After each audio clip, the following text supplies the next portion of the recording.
Bonjour à toutes et à tous, Pierre-Hugues Bigère des Entrepreneurs Bretons, réseau d'entraide économique. Nous recevons aujourd'hui Bérengère Panetta de Défi Emploi Pays de Brest. Bérengère, vous nous avez présenté la dernière fois le dispositif d'État Transition collective Transco. Pour nous entrepreneurs, comment pouvons-nous les mettre en place dans nos entreprises? Excellente question. Donc, pour rappel, le dispositif de transition collective a vocation à, pour une entreprise qui a des métiers fragilisés, proposer aux salariés, c'est bien une démarche de l'employeur, c'est important de le comprendre, proposer aux salariés de se reconvertir vers des métiers porteurs, des métiers en tension. Une fois qu'on a dit ça, concrètement, comment ça se met en place?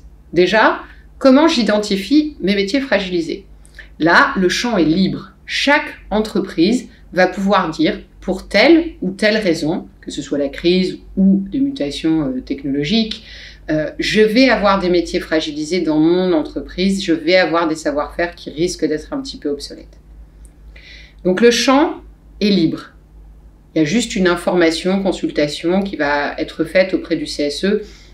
Je ne rentre pas dans des détails trop techniques que vous retrouverez facilement après sur le site. Vous avez parfois l'obligation de faire des accords de gestion des emplois, des parcours professionnels. Mais restons sur les grandes lignes. J'identifie les emplois fragilisés. Je propose aux salariés de se reconvertir vers des métiers porteurs. Les métiers porteurs, eux, en revanche, sont identifiés. Vous avez un arrêté préfectoral avec la liste des métiers porteurs. Rassurez-vous, en tant que chef d'entreprise, si vous êtes sur des métiers en tension, vous faites partie de cette liste. Si jamais vous n'y êtes pas, cette liste est évolutive. Que ce soit par la plateforme, que par exemple Défi Emploi porte, ou par ATPro, qui est l'association qui va gérer les dossiers de demande de transition collective, vous allez pouvoir faire remonter vos besoins. Le salarié est accompagné ensuite par un conseiller en évolution professionnelle.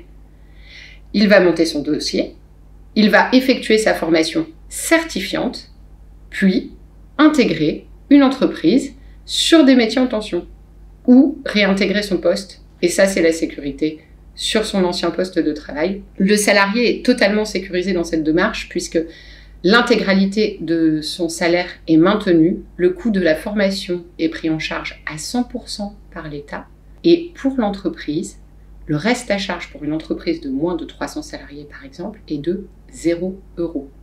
Tout intérêt pour le chef d'entreprise à anticiper.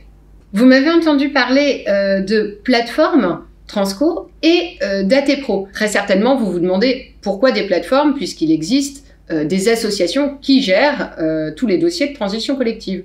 Tout simplement pour mieux couvrir le territoire.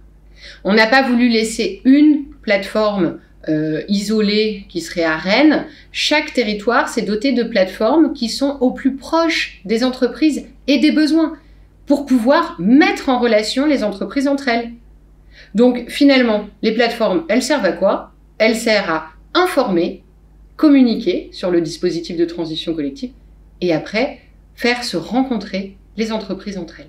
Merci beaucoup Bérengère Panetta de Défi Emploi Pays de Brest.